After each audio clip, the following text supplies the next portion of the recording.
Hay libros que cuentan historias, libros que enseñan, libros que entretienen, pero hay otros que no deberían existir. Manuscritos que fueron ocultados, textos que desaparecieron durante décadas o incluso siglos. Hay documentos que, según quienes los estudiaron, provocaron obsesión, enfermedad o quizás algo peor. Porque no todos los textos transmiten conocimiento. Algunos parecen transmitir algo más. Algo que no se puede explicar fácilmente. Algo que no siempre se queda en las páginas. Y esta noche, este día, esta tarde o en el momento en que escuches este podcast, vamos a abrir algunos de esos documentos. Hola a todos y bienvenidos una semana más a nuestro universo del podcast. Pero antes de empezar, y como siempre, me gustaría decirte gracias. Gracias de corazón, porque si estás aquí, si has decidido darle al play, bueno, si has decidido reproducir este episodio, es porque te interesan las historias que no son tan fáciles, que son más bien inquietantes. Así que si esas historias, las que dejan preguntas, las que no encajan del todo, te gustan, no te vayas y quédate, porque aquí las descubrirás y también muchas otras cosas. Y bueno, este episodio ya te aviso que no va a ser normal, porque hoy voy a hablar de documentos reales, de textos que incluso puedes ver porque existen, que han sido estudiados, archivados e investigados, pero que en muchos casos han sido también evitados. Pero no se me puede olvidar decirte que si te gustan este tipo de historias, puedes descubrirlas en mi novela Esperanza, el inicio, donde ya sabes que este tipo de ideas son llevadas a un mundo mucho más extremo. Y claro, si quieres más contenido como este, solo tienes que seguirme en redes sociales, en TikTok, en Instagram y en YouTube, donde ya sabes que subo estos podcasts, pero con imágenes, para que la narración sea soportada con fotografías sobre el caso que estoy explicando. Así que vamos a entrar en materia. Pero ojo, que te voy a avisar de algo. Hoy no voy a hablar solo de lo que dicen estos documentos. Voy a hablar de lo que provocan. Así que voy a empezar hablando de un manuscrito imposible. Y para ello nos vamos a ir a Europa, a principios del siglo XV. Bueno, este dato no está totalmente confirmado, porque la verdad es que nadie puede asegurarlo con certeza, ya que el documento del que voy a hablar no tiene una fecha clara, ni un autor identificado, o ni siquiera un origen confirmado. Este documento apareció hace siglos, en colecciones privadas y en archivos que nadie revisaba. Así que, cuando alguien decide estudiarlo, ocurre algo curioso, y es que no puede entenderlo. Así que, como ya os habréis imaginado, estoy hablando del manuscrito Voynich. Este es un libro que, ojo, a día de hoy sigue siendo considerado uno de los mayores enigmas de la historia, porque fue descubierto en 1912 por el anticuario Wilfrid Voynich en una biblioteca jesuita en Italia. Es un libro escrito en un idioma que no existe y tiene ilustraciones de plantas que no pertenecen a ninguna especie conocida. Incluso podemos encontrar diagramas astronómicos que no coinciden con ningún mapa real. Y hay figuras humanas que parecen estar haciendo algo, pero no está claro el qué. Vosotros imaginad un libro, pasar la primera página y no entender absolutamente nada. Y no porque esté en otro idioma, sino porque ese idioma simplemente no existe. Por lo tanto, durante décadas, lingüistas, criptógrafos e historiadores, bueno, incluso expertos en inteligencia durante la Segunda Guerra Mundial, intentaron descifrarlo y simplemente no pudieron.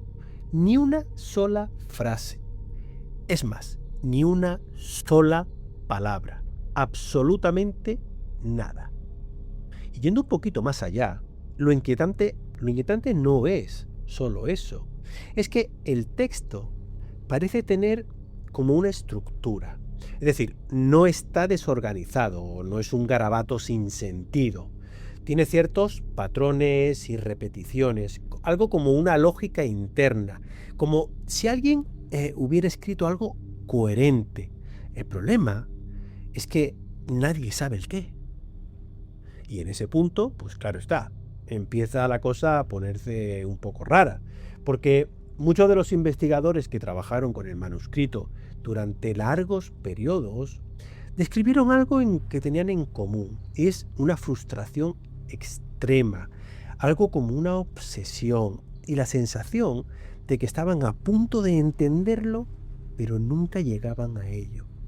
Algunos dedicaron años de su vida, otros lógicamente abandonaron el estudio completamente, e incluso hay testimonios, ojo, documentados en cartas privadas, donde hablan de una sensación muy concreta, y es como si el libro no quisiera ser entendido, como si tuviera vida propia.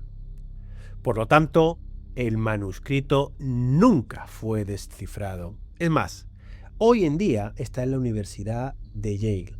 Está catalogado, por supuesto está protegido y estudiado, pero no entendido. Y eso en sí mismo ya es inquietante.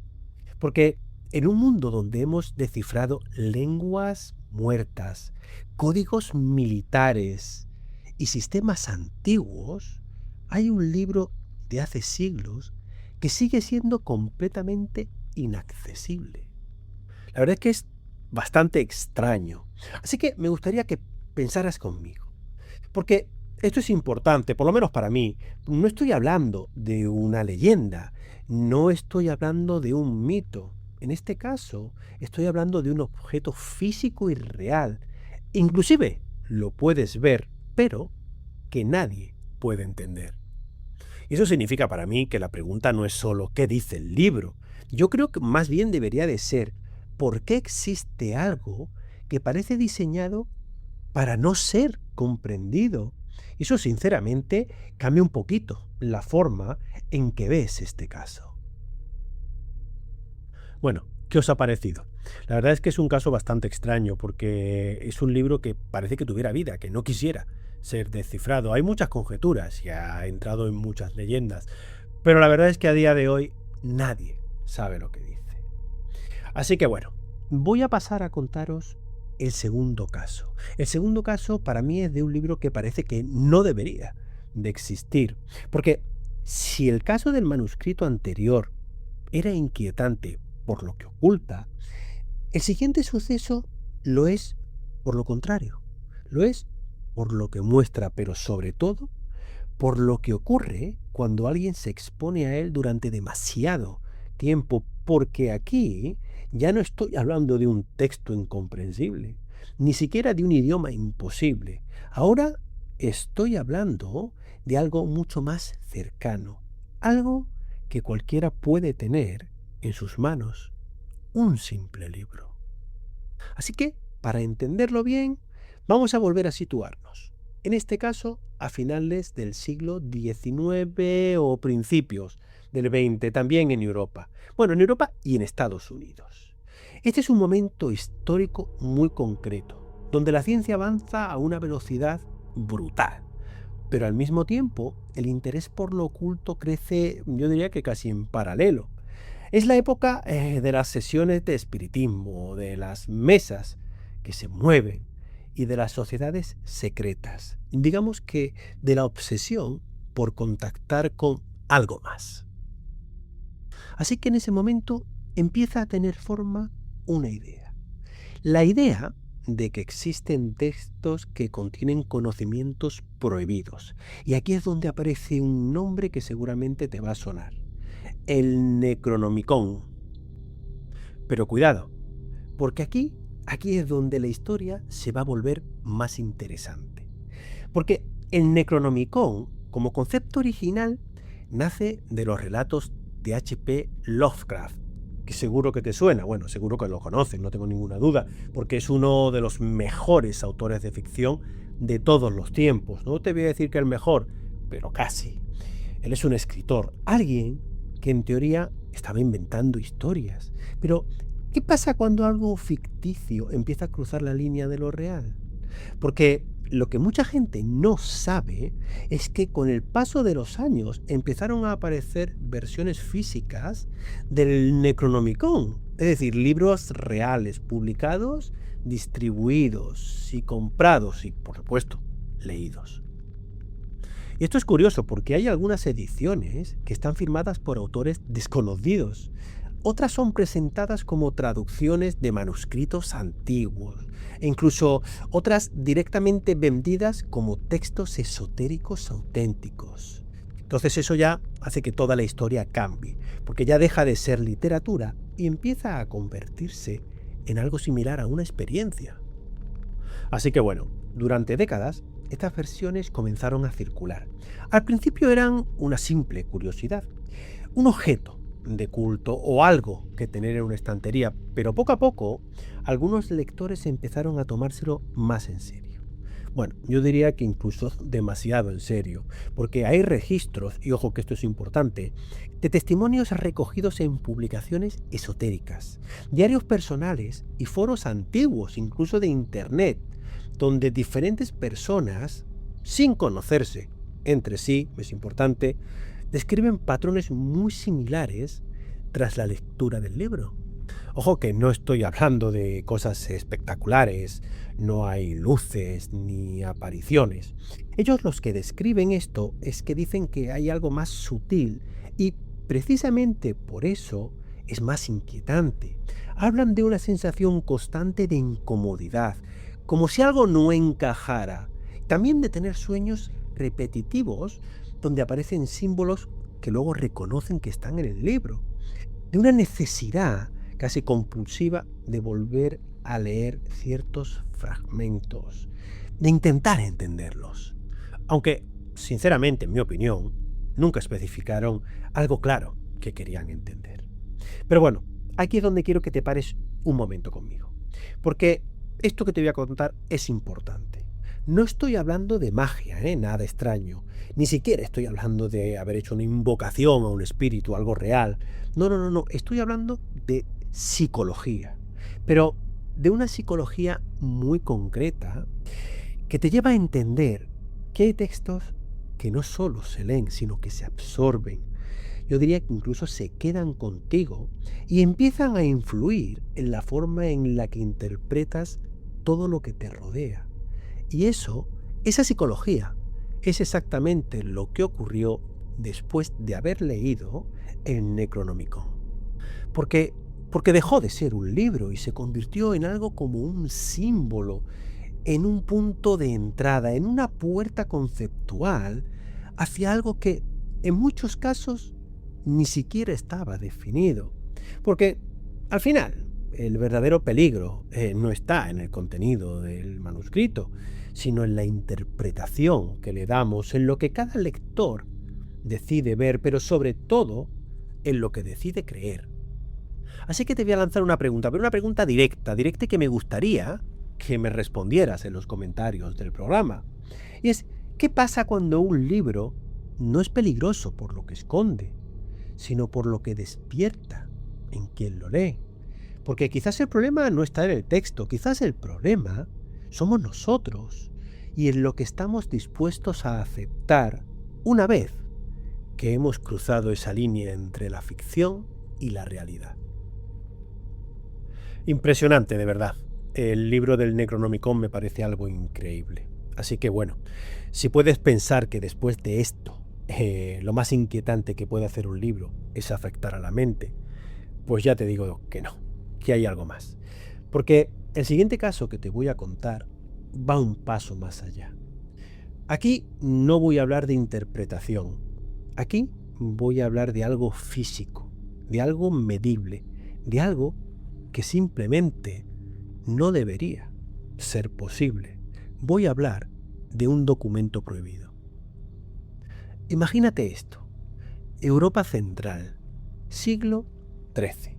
Un monasterio, silencio, la rutina de los monjes, días que se repiten una y otra vez. La oración, el trabajo, la copia de textos, nada cambia con los años, nada se sale de lo establecido. Pero en medio de ese entorno completamente controlado, alguien decide hacer algo que rompe todas las reglas. Empieza a escribir un libro. Pero ojo, no un libro cualquiera, un libro que, siglos después, seguiría desconcertando a todo el que lo estudia. Estoy hablando del Codex Gigas, que también es conocido como la Biblia del Diablo. Os voy a dar algunos datos reales, datos medibles. Por ejemplo, el Codex Gigas mide casi 1 metro de alto y pesa más de 70 kilos. Está compuesto por cientos de páginas, ojo, hechas de pergamino, lo que implica el uso de decenas de pieles de animales. Y lo más extraño, está escrito con una uniformidad totalmente absoluta. Así que cuando los expertos lo analizaron, encontraron algo muy concreto, y es que la caligrafía es la misma en todo el manuscrito. Quiero decir que no hay variaciones, no hay cambios de estilo, no hay ni siquiera una interrupción visible, y esto, la verdad, que en aquellos tiempos no era nada normal, porque un documento de ese tamaño en aquella época habría requerido años para escribirlo, o quizás décadas. Lo más probable es que fuera escrito por más de una persona, pero aquí no hay evidencias de eso. Y claro, cuando los datos no encajan, ya empiezan a aparecer las explicaciones que, recordar, siempre buscamos.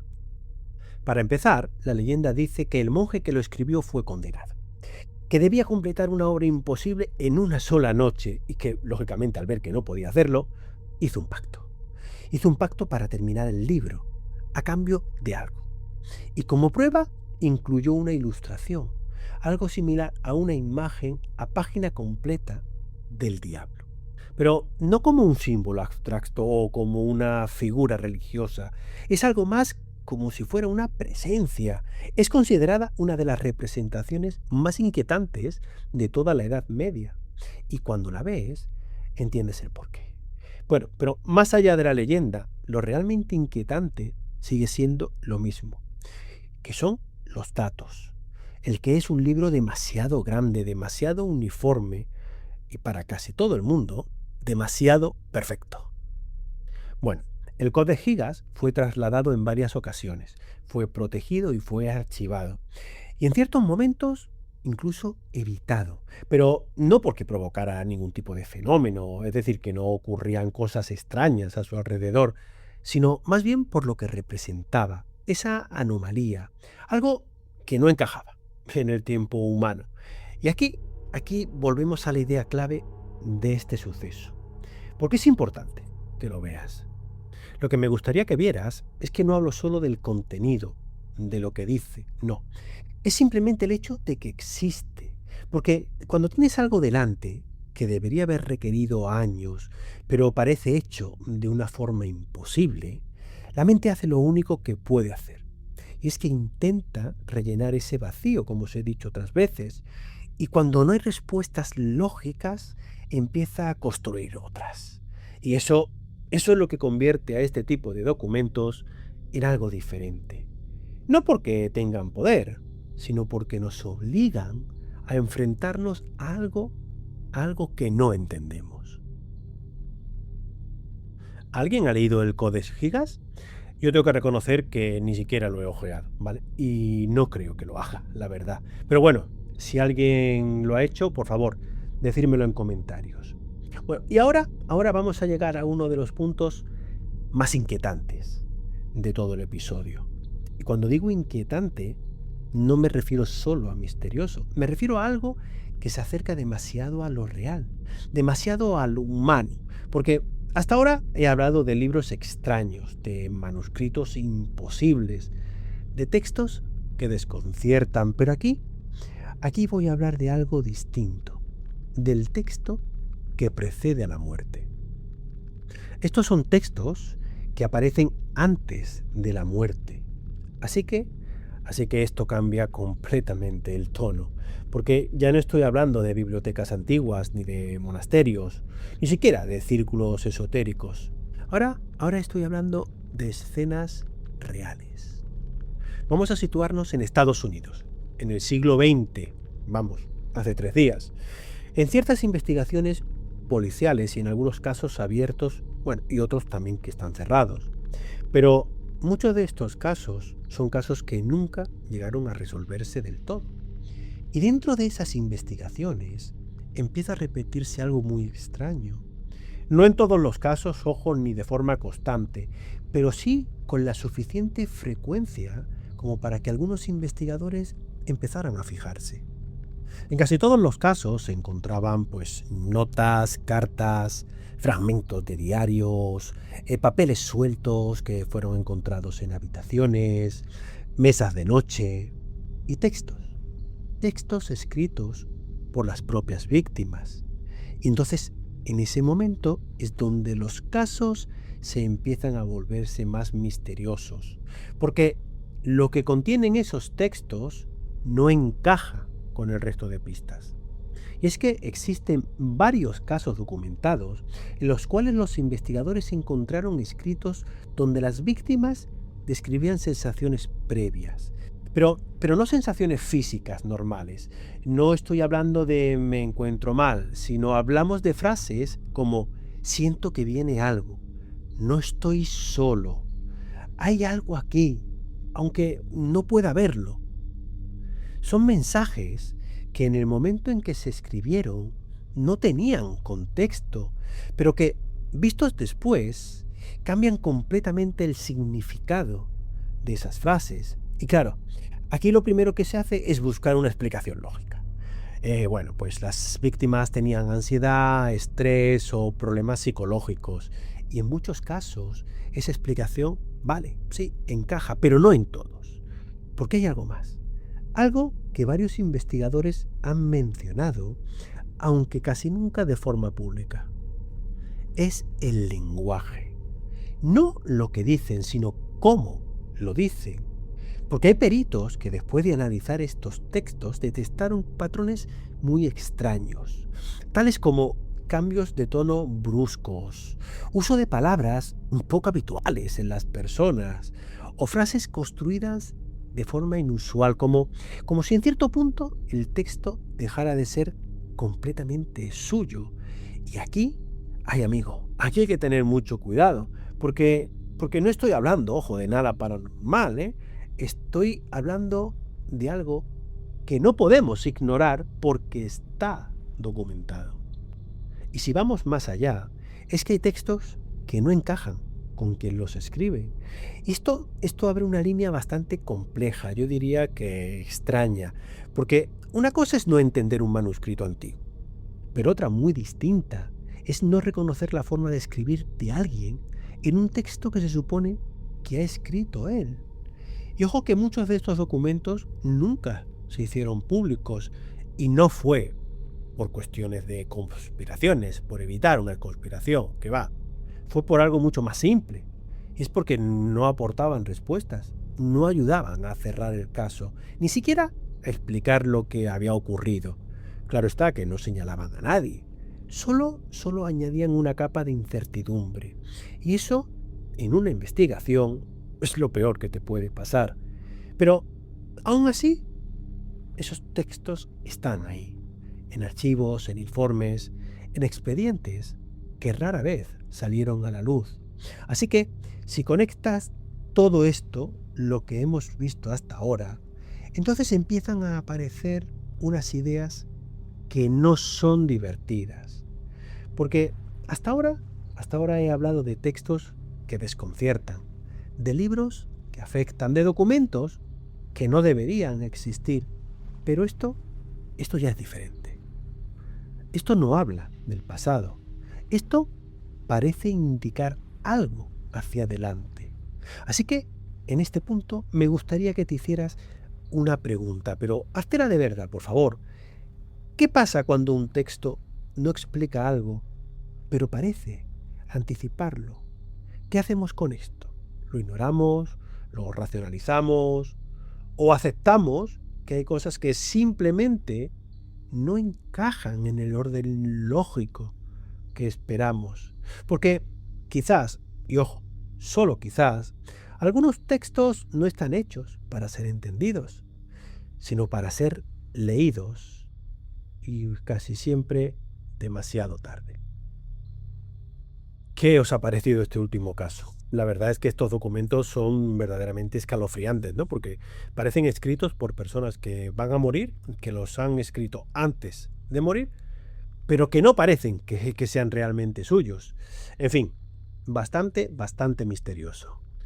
Para mí los libros o manuscritos, de los cuales os acabo de hablar, son los más importantes dentro del contexto de libros malditos, ¿no?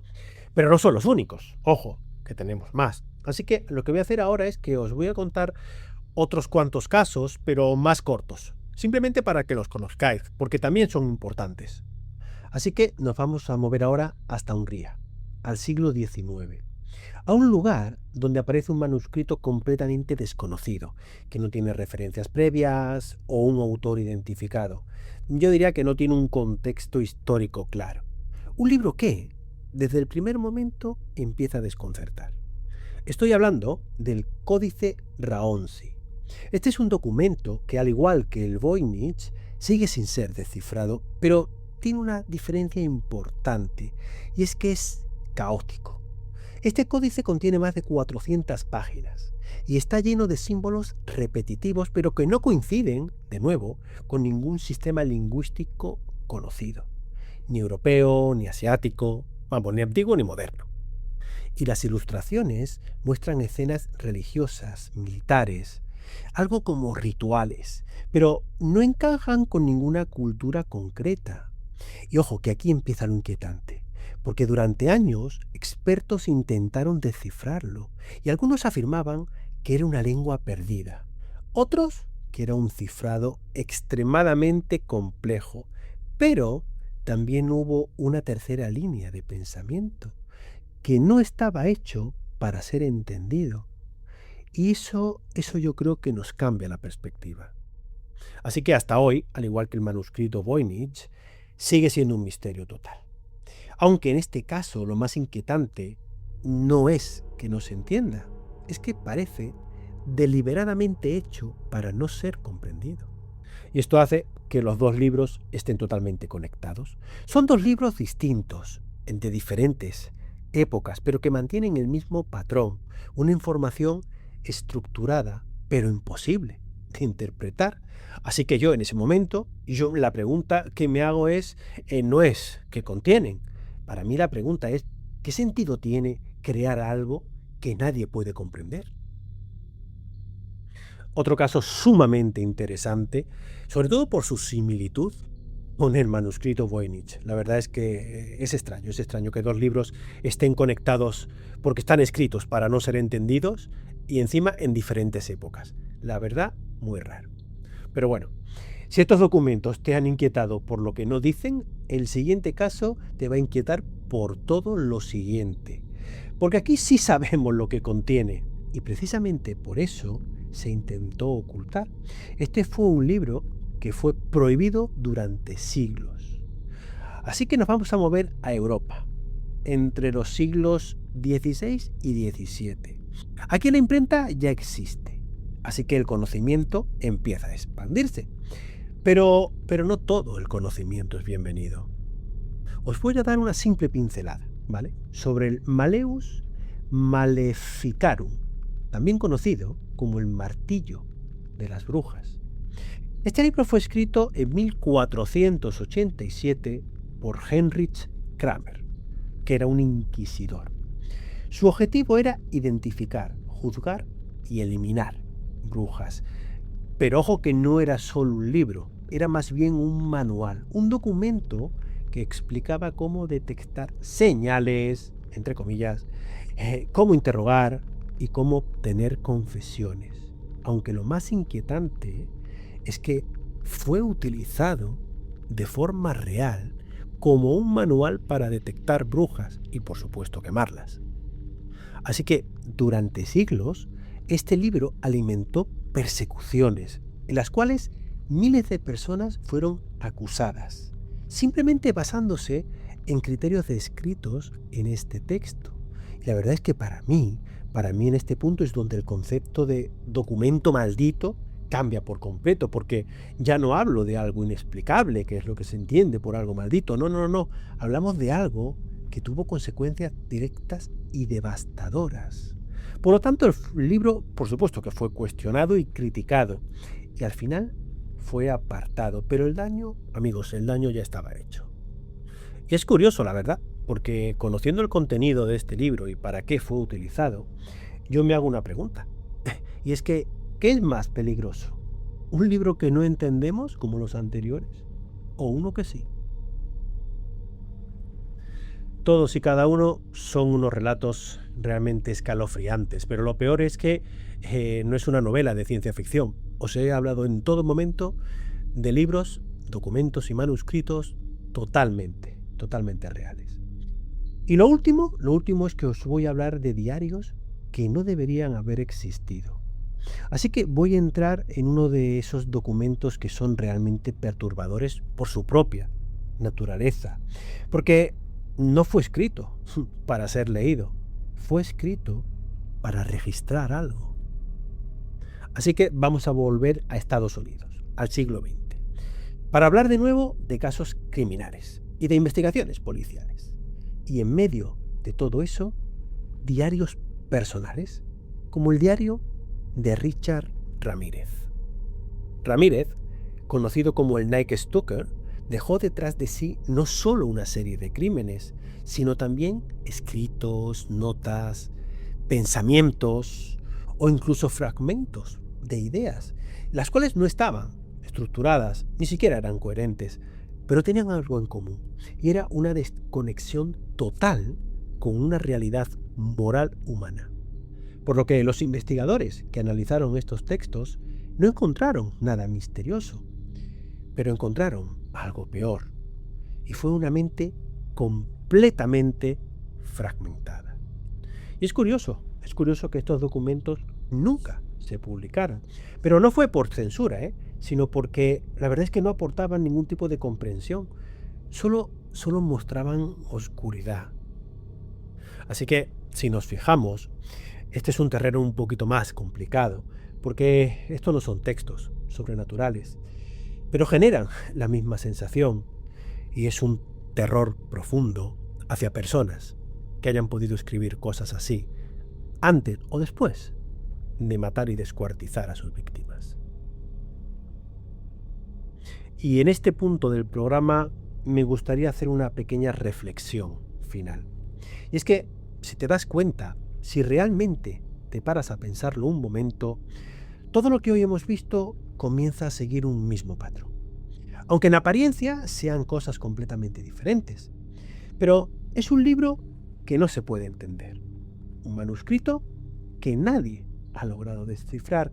O un libro que sí se entiende, pero que afecta a quien lo lee. También hemos visto un documento que no debería de existir porque rompe por completo las reglas del tiempo, del esfuerzo y de lo humano. Así que si te fijas, son historias diferentes, contextos distintos y por supuesto están separados por siglos y sin embargo provocan exactamente lo mismo y es terror. Pero no un terror superficial, no es un miedo directo, no es un terror evidente, es algo más sutil, más profundo. Es esa sensación que aparece cuando tu mente intenta encajar algo, pero no puede. O como cuando buscas una explicación lógica y no la encuentras. Cuando sabes que algo está ahí, pero no sabes por qué. Y para mí eso es lo verdaderamente inquietante de todo esto. No es el contenido, no es lo que dicen los libros, es lo que provocan en ti. Porque al final, Los documentos malditos no son peligrosos por sí mismos. No tienen poder en el sentido clásico, es decir, no hacen nada por sí solos, pero generan algo. Quiero decir que despiertan algo, activan preguntas que normalmente no nos hacemos y en algunos casos abren puertas que quizás deberían haberse quedado cerradas. Así que para mí, en este punto es donde la idea empieza a tomar forma, porque después de todo lo que hemos visto hoy, después de manuscritos imposibles, de libros que obsesionan, de textos que desafían la lógica, hay algo que ya no puedes seguir ignorando. Es que los documentos malditos no tienen una única forma, no tienen una regla, no la siguen, no responden a una categoría concreta. Es cierto que algunos no se entienden, pero hay otros que se entienden demasiado bien. Algunos ocultan cosas, pero otros las revelan. Hay algunos que confunden y otros para mí son demasiado claros. Pero todos, absolutamente todos, comparten algo y es que generan una reacción. Y en mi opinión, eso es lo que los hace diferentes de cualquier otro tipo de documento. No es lo que contienen, es lo que provocan cuando entran en contacto contigo. Y aquí viene la parte más importante, la que realmente quiero que te lleves de este episodio. Porque quizás el verdadero misterio, de nuevo, no está en los libros, ni en los manuscritos, ni en los documentos. Quizás, como siempre, el verdadero misterio está en nosotros, en cómo reaccionamos ante lo desconocido, en cómo intentamos darle sentido a lo que no encaja, en cómo llenamos los vacíos cuando no hay respuestas. Y eso, amigos míos, es lo que hace que estas historias no terminen aquí. Y bueno, queridos amigos, hasta aquí hemos llegado por hoy. Pero como digo siempre, solo por hoy. Porque la semana que viene volveré contigo con un nuevo y apasionante programa. Y además, si te soy sincero, esto no termina cuando acaba el episodio. Porque este tipo de historias no funcionan así para mí y estoy seguro que para ti tampoco. No se quedan en el audio, no se quedan en el momento, sino que se quedan contigo. Se quedan en la forma en la que piensas, sobre todo después, en cómo miras un libro que antes parecía normal, en cómo interpretas ciertas cosas que antes seguro que no cuestionabas, porque una vez que te haces ciertas preguntas, ya no puedes dejar de hacértelas. Y eso es exactamente lo que busco con cada programa. No darte respuestas fáciles, sino abrir caminos. Pero bueno, anticiparos que la semana que viene vamos a ir un paso más allá. Pero ojo, no hacia lo oculto ni hacia lo inexplicable en sí.